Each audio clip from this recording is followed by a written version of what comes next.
স্বাগত ডিবিসি সংবাদে আপনাদের সাথে আছি আমি সুরভি আলম তরুণী। এবারে জানাবো খবরের বিস্তারিত। মানুষের ভোটাধিকার ফিরিয়ে দেয়াই প্রধান লক্ষ্য বলে জানিয়েছেন নবনিযুক্ত প্রধান নির্বাচন কমিশনার এএমএম নাসির উদ্দিন। এছাড়া আগের কমিশনগুলোর একতরফা ও ভোটারবিহীন নির্বাচন করে যে ভুলগুলো করেছে তার পুনরাবৃত্তি চান না তিনি। রাষ্ট্রপতি সিইসি হিসেবে মনোনীত করার পর তাৎক্ষণিক প্রতিক্রিয়ায় এসব কথা জানান সাবেক সচিব এএমএম নাসির উদ্দিন। ইসি গঠনে সার্চ কমিটির দেওয়ার নামের তালিকা থেকে প্রধান নির্বাচন কমিশনার হিসেবে এএমএম নাসির উদ্দিনকে বেছে নেন রাষ্ট্রপতি। এছাড়া কমিশনার হিসেবে নিয়োগ দেওয়া হয় সাবেক অতিরিক্ত সচিব আনোয়ারুল ইসলাম সরকার, সাবেক জেলা ও দায়রা জজ আব্দুর রহমানেল মাসুদ, সাবেক সচিব বেগম তহমিদা আহমদ ও অবসরপ্রাপ্ত ব্রিগেডিয়ার জেনারেল আবুল ফজল মোহাম্মদ সানাউল্লাহকে। বৃহস্পতিবার বিকেলে নিজ বাসভবনে গণমাধ্যম কর্মীদের সাথে কথা বলেন নতুন সিইসি এএমএম নাসির উদ্দিন। বলেন, ভোটাধিকার ফিরিয়ে দেওয়াই হবে মূল লক্ষ্য। এত রক্ত, এত শ্রম, এত ঘাম, এত স্যাক্রিফাইস এর মধ্যে দিয়ে একটা সুযোগ আমরা এই বাংলাদেশ পেয়েছি। এখন মানুষের ভোটের অধিকার প্রতিষ্ঠার জন্য আমরা সবাই সহযোগিতা চাই। সবচেয়ে বড় চ্যালেঞ্জ হচ্ছে ভোটারকে নির্বিঘ্নে তার পছন্দের প্রার্থীকে ভোটদান করার যে একটা ব্যবস্থা করা, এটাই সবচেয়ে বড় চ্যালেঞ্জ। গত কয়েকটির মতো একতরফা ও ভোটারবিহীন নির্বাচন করে আগের কমিশনগুলো যে ভুল করেছে তার পুনরাবৃত্তি করতে চান না তিনি। তাদের কি কি কাজগুলো মানুষ অপছন্দ করছে, তাদের সম্পর্কে মানুষ কি কি মন্তব্য করছে, এগুলো তো আমাদের জন্য বিরাট একটা শিক্ষা। আমার তো রেডিমেড শিক্ষা পাচ্ছি। তো কারণ তাদের ভুল ত্রুটি, তাদের যে ল্যাপসেস, এগুলোর থেকে আমরা শিক্ষা নিয়ে তাহলে আমরা সেভাবে আগাবো, যাতে ওই জিনিসগুলো যাতে আমরা না করি, ওই ভুল যাতে আমরা না করি, ওই রকম যাতে অপবাদ আমাদের ঘাড়ে না আসে। আগামী সংসদ নির্বাচনে সব দলের অংশগ্রহণের সুযোগ থাকবে কিনা এমন প্রশ্নের অপেক্ষা করার পরামর্শ দিয়ে নতুন সিইসি জানান, কবে ভোট হবে তা পরিষ্কার হবে সংস্কার কমিশনের প্রতিবেদন পাওয়ার পর। যাদের বিষয়ে বিতর্ক চলছে, রাজনৈতিক বিতর্ক চলছে, ও বিতর্কটা হতে দিন। এটা একটা ফয়সালা আসবে তো, একটা যেখান থেকে আসুক একটা ফয়সালা আসবে। তো ওই ফয়সালা নিয়ে যখন সময় আসবে তখন আপনারা দেখবেন। কিন্তু এখন আমি এই মুহূর্তে এই বিষয়ে আমি কোনো মতামত দিতে চাই। নবনিযুক্ত সিইসি আরও বলেন, ভোটার তালিকা নিয়ে কিছু প্রশ্ন উঠেছে, তার সমাধানও করতে হবে। নানা ধরনের ভোটার লিস্ট করা লাগে, সুতরাং এই একটা জিনিস আমাদেরকে সারতে হবে। নূপুর মাহমুদ, ডিবিসি নিউজ, ঢাকা। বাংলাদেশ শান্তিপ্রিয় দেশ হলেও বহিঃশত্রুর আগ্রাসন থেকে নিজেদের রক্ষায় সশস্ত্র বাহিনীর সদস্যদের সতর্ক থাকার আহ্বান জানিয়েছেন অন্তর্বর্তী সরকারের প্রধান উপদেষ্টা ডক্টর মোহাম্মদ ইউনূস। সেনাকুঞ্জে সশস্ত্র বাহিনী দিবসের সংবর্ধনা অনুষ্ঠানে নিজেদের পেশাগত দায়িত্ব পালনে সশস্ত্র বাহিনীর সদস্যদের আরও তৎপর থাকার পরামর্শও দেন তিনি।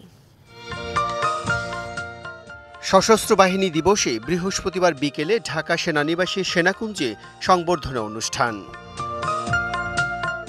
এতে উপস্থিত হন প্রধান বিচারপতি, সাবেক রাষ্ট্রপতি, সাবেক উপদেষ্টা, সরকারি উচ্চ পর্যায়ের কর্মকর্তা ও ঢাকায় নিযুক্ত রাষ্ট্রদূত সহ আমন্ত্রিত অতিথিরা। এছাড়াও ১২ বছর পর সংবর্ধনায় যোগ দেন বিএনপি চেয়ারপারসন খালেদা জিয়া সহ বিভিন্ন রাজনৈতিক দলের শীর্ষ নেতারাও।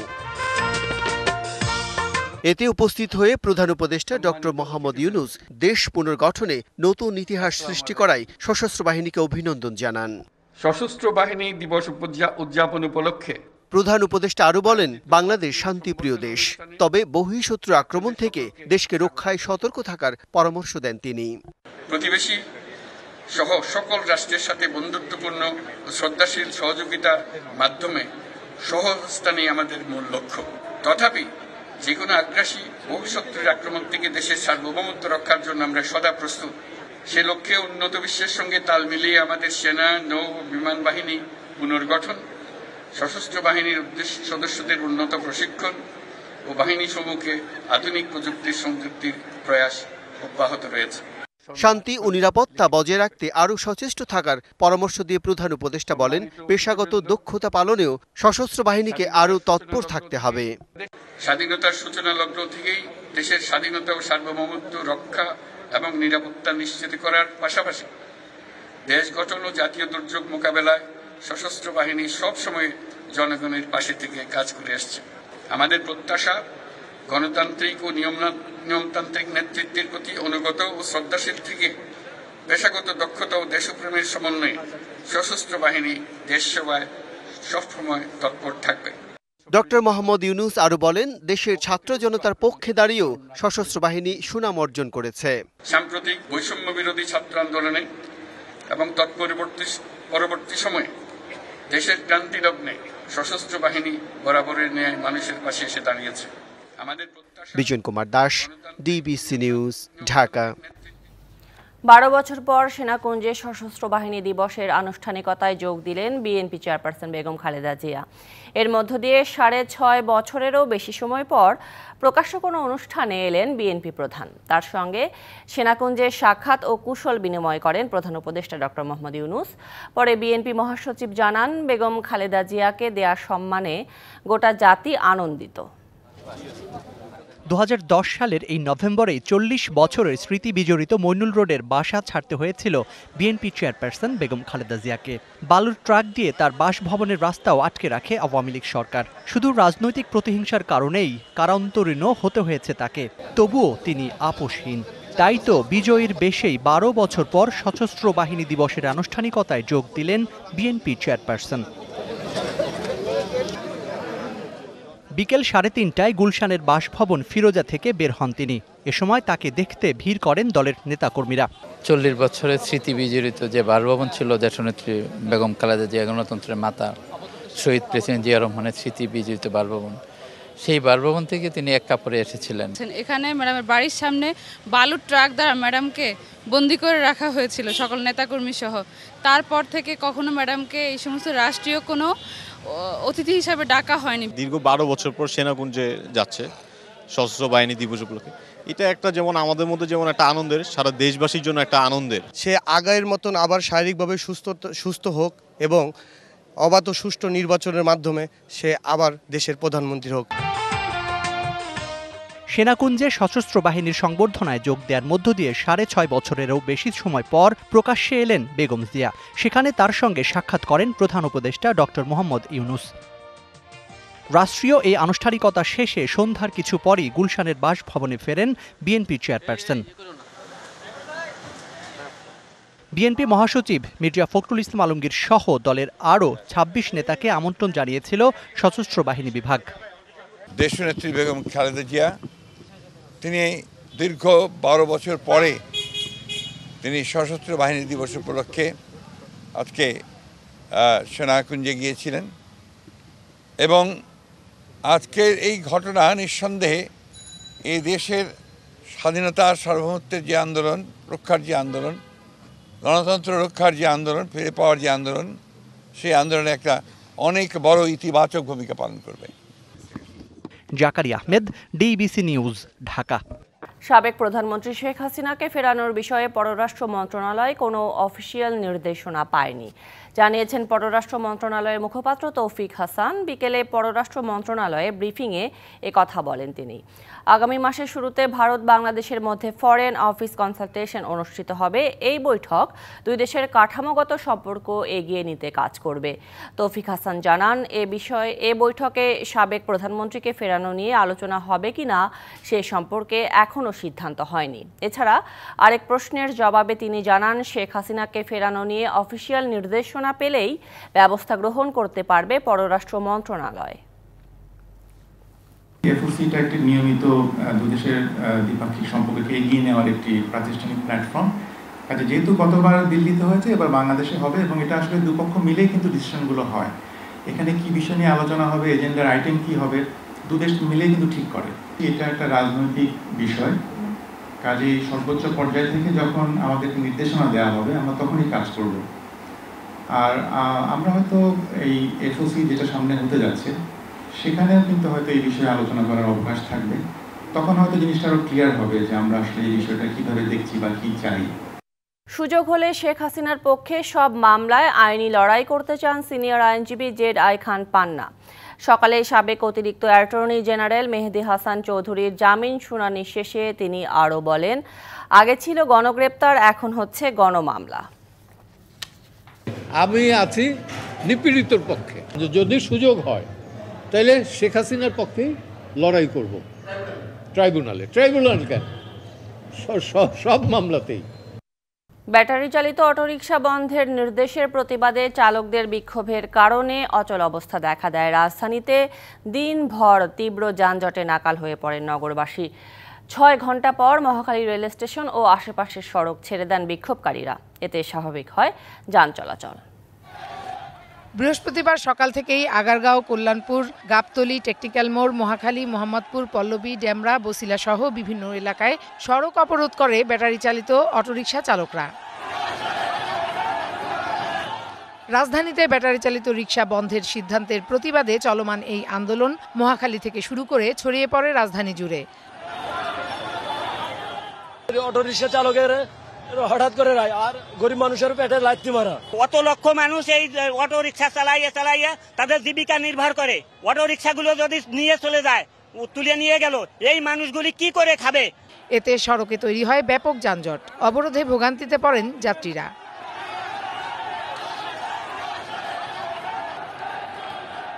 মহাখালী ছাড়াও আগারগাঁও থেকে আমিনবাজার পর্যন্ত রাস্তার দুপাশে যান চলাচল বন্ধ করে দেয় তারা। আজীবন অটো গাড়ি, পাও গাড়ি চলে যাচ্ছে, এখন চালাতে পাই না। স্ক্রিন করার পর থেকে মনিগঞ্জে পাও ভেঙে গেছে, যে রড দেওয়া আছে, আমি আর অটো গাড়ি চালাতে পারি না। ট্রাফিক আমাদের গাড়ি ধরে নেয়, মারধর করে, ব্যাটারি খুলে রাখা দেয়, আমাদের গাড়ি চিৎ করে থয়। আমরা কি করবো তাইলে? ঠিক মতন ইনকাম করতে পারি না, নিজের ফেরাকে ভাত দিতে পারি না, বাপ মারা খাওয়াইতে হয়। আমরা কোনো সমাধান পাই নাই। কারণ আমাদের এটা বন্ধ করতে হলে আমাদের একটা কর্ম ব্যবস্থা করে আবার বন্ধ করতে হবে। আর এইটা নিয়ে মনে করেন যে পুলিশ ট্রাফিক খুব ঝামেলা করে আমাদেরকে। রাস্তার পাশে আসলে ব্যাটারি খুলে নিয়ে যা, গাড়ি আটকে নে, এই যে টাকাগুলো নে, এই টাকাগুলো কে পা? সরকার পা। রেল লাইনেও অবস্থান নিয়ে বিক্ষোভ করতে দেখা গেছে আন্দোলনকারীদের। গত মঙ্গলবার ঢাকা মহানগর এলাকায় সড়কে ব্যাটারি চালিত রিকশা চলাচল 3 দিনের মধ্যে বন্ধ করতে হাইকোর্টের নির্দেশের পর এর প্রতিবাদে সড়ক অবরোধ করে বিক্ষোভে নামে ব্যাটারি চালিত রিকশা চালকরা। Farhana Juthi, DBC news, Dhaka.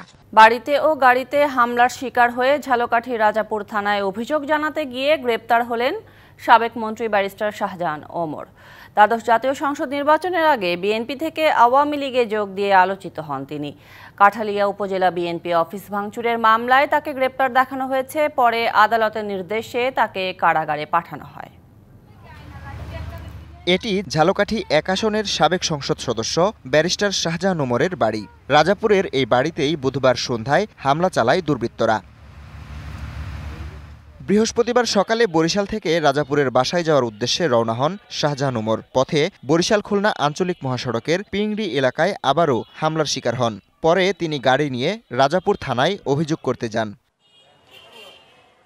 এ সময় স্থানীয় বিএনপি নেতাকর্মীদের তোপের মুখে পড়েন শাহজাহান ওমর। কাঠালিয়া উপজেলা বিএনপি অফিস ভাঙচুরের মামলায় তাকে গ্রেপ্তার দেখানো হয়েছে।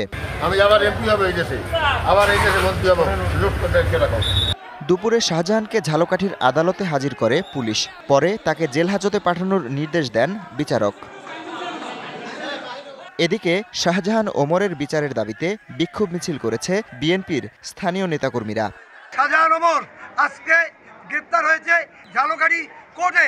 তার বিরুদ্ধে, তার পক্ষে কোনো আইনজীবী দাঁড়ায় নাই। মির্জাপুরের মতো শেখ হাসিনার সাথে হাত মিলিয়ে নির্বাচনে গেছে, যে কারণে মানুষ তাকে প্রত্যাখ্যান করছে।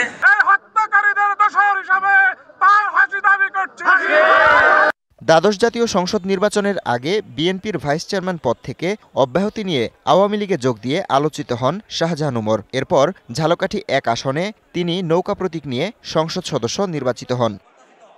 DBC news desk. মূল্য নির্ধারণ কাঠামো সংস্কার হলে জ্বালানি তেলের দাম 10 থেকে 15 টাকা কমানো সম্ভব বলে জানিয়েছে গবেষণা প্রতিষ্ঠান centre for policy dialogue CPD.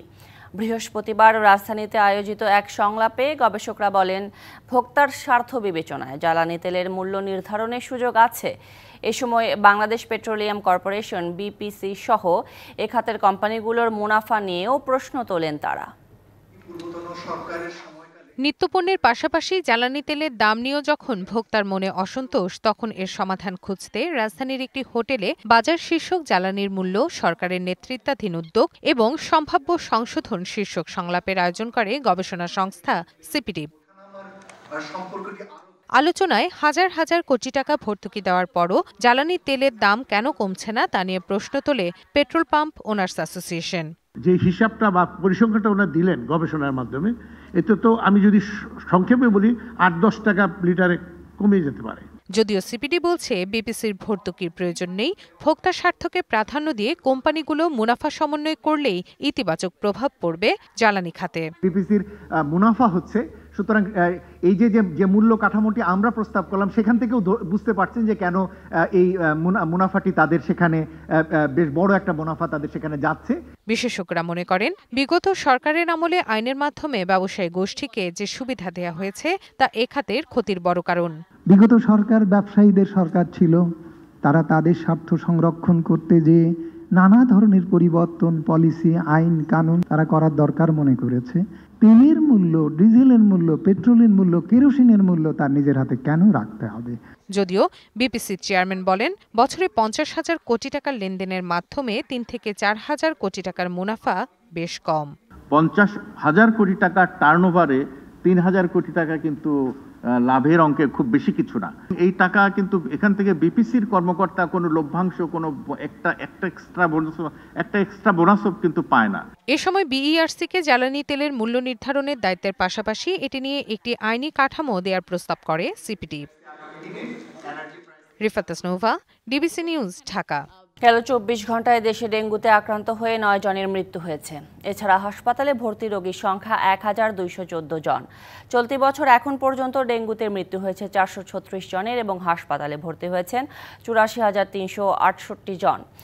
স্বাস্থ্য অধিদপ্তর জানায় সারা দেশের বিভিন্ন সরকারি ও বেসরকারি হাসপাতালে বর্তমানে ৩,৮৮২ জন ডেঙ্গু রোগী ভর্তি আছেন, যার মধ্যে শুধু ঢাকায় ১,৫৬০ জন, বাকি ২,৩২২ জন অন্যান্য বিভাগে। নানা আয়োজনে সারা দেশে সশস্ত্র বাহিনী দিবস উদযাপিত হয়েছে। দুপুরে চট্টগ্রাম সেনানিবাসে বিভিন্ন কর্মসূচির আয়োজন করা হয়। অনুষ্ঠানে সেনাবাহিনীর ২৪ পদাতিক ডিভিশনের জিওসি ও area commander major general Mir Mushfiqur Rahman অতিথিদের স্বাগত জানান। এছাড়াও চট্টগ্রাম নৌ অঞ্চলে বাংলাদেশ নৌবাহিনীর সব মসজিদে মুক্তিযুদ্ধে বীর শহীদদের আত্মার মাগফেরাত, দেশের সুখ সমৃদ্ধি, সশস্ত্র বাহিনীর উত্তরোত্তর উন্নতি ও অগ্রগতি কামনা করে বিশেষ দোয়া ও মোনাজাত করা হয়। পরে নৌবাহিনীর সকল জাহাজ ও ঘাঁটিতে মুক্তিযুদ্ধে সশস্ত্র বাহিনীর অবদানের উপর নির্মিত বিশেষ প্রামাণ্যচিত্র প্রদর্শন করা হয়। বিকেলে গাজীপুরের রাজেন্দ্রপুর সেনানিবাসের বিপসট মাঠে আয়োজিত অনুষ্ঠানে প্রধান অতিথি ছিলেন commandant BIPSOT major general Mohammad Saidul Islam. পরে গাজীপুরের বীর মুক্তিযোদ্ধাদের উপহার দেওয়ার মাধ্যমে সম্মান জানান প্রধান অতিথি। এদিকে সশস্ত্র বাহিনী দিবস উপলক্ষে বরিশালে যুদ্ধ জাহাজ বানৌজা বরকত, মোংলার দিগরাজ নেভাল বার্থে বানৌজা কপোতাক্ষ ও খুলনার বিআইডব্লিউটিএ লঞ্চ টার্মিনালে বানৌজা শহীদ আখতার উদ্দিন সাধারণ মানুষের জন্য উন্মুক্ত করে দেয়া হয়। এছাড়া সিলেট ও নরসিংদীতেও বর্ণিল আয়োজনে দিবসটি উদযাপিত হয়েছে। মানিকগঞ্জের বিস্তীর্ণ এলাকা জুড়ে শীতকালীন সবজির আবাদ করা হয়েছে। এরই মধ্যে আগাম জাতের কিছু সবজি বাজারে উঠতেও শুরু করেছে। ফলন ও দাম ভালো হলে লাভের আশা কৃষকের। মানিকগঞ্জ সদর উপজেলার বিশ্বনাথপুর গ্রামের কৃষক লোকমান হোসেন এবছর ৯ বিঘা জমিতে ফুলকপির আবাদ করেছেন তিনি। সার, বীজ, কীটনাশক সব মিলিয়ে তার খরচ হয়েছে প্রায় ২ লাখ টাকা। এরই মধ্যে ২০,০০০ টাকার কপি বিক্রি করেছেন। বাজার দর ভালো থাকলে তিনি আরো ১০ লাখ টাকার কপি বিক্রি করবেন। আমি এবছর ৯ বিঘা কপি আবাদ করছি। আগাম হলো ৪ বিঘা, ৫ বিঘা হলো নাবিতে। ২ লক্ষ টাকার মতো খরচ হয়েছে। বাজার দর ভালো থাকলে মোটামুটি ১,১০,০০০ টাকার মতো বিক্রি করতে পারবো। লোকমানের মতো জেলার হাজারো কৃষক সবজি চাষ করছেন। কৃষকদের উৎপাদিত লাল শাক, পালং শাক, ফুলকপি, বাঁধাকপি, মূলা, ঢেঁড়স, শিম, বেগুন, লাউ, শশার বাজারে রয়েছে ব্যাপক চাহিদা। বিঘা প্রতি ১০ থেকে ২০,০০০ টাকা খরচ করে ৪০ থেকে ১ লাখ টাকা লাভের আশা করছেন তারা। তবে সার, কীটনাশক ও কৃষি শ্রমিকের মজুরি কম থাকলে আরও লাভবান হতেন তারা। ১০ বিঘা হলো কফি লাগাইছি, ২ বিঘা হলো আপনার সিম আর হলো লাউ লাগাইছি। ২ লক্ষ থেকে ২.৫ লক্ষ টাকা খরচ হবে। যে বাজার আছে এই বাজারে একটু কম থাকলেও তাতে মোটামুটি আমার ৮-৯ লক্ষ টাকা বেচা আসবো আর কি। এইবার এই বাজারটা থাকলে আমরা একটু লাভবান হতে পারি। সার, বিষ হয়তো এনার দাম ইত্যাদি দাম কমলে পরে তাহলে আমরা কৃষকের সুবিধা হয় থাকে। অনুকূল আবহাওয়া ও ন্যায্য দাম পেলে চাষিরা অর্থনৈতিকভাবে লাভবান হবেন বলে আশা কৃষি অধিদপ্তরের। যদি আমাদের আবহাওয়া অনুকূলে থাকে এবং কৃষি বিভাগের পরামর্শে কৃষকেরা উন্নত পরিচর্যা করে তাহলে কৃষকের উৎপাদন খুব ভালো হবে এবং তারা বেশ ভালো বাজার মূল্য পাবে বলে কৃষি বিভাগ আশা করে। চলতি মৌসুমে জেলায় ৪,৫০০ হেক্টর জমিতে সবজির আবাদ হয়েছে। এবছর সবজি আবাদের লক্ষ্যমাত্রা রয়েছে ৯,৮৮২ hectare. Ashraful Alam Liton, DBC news, Manikganj.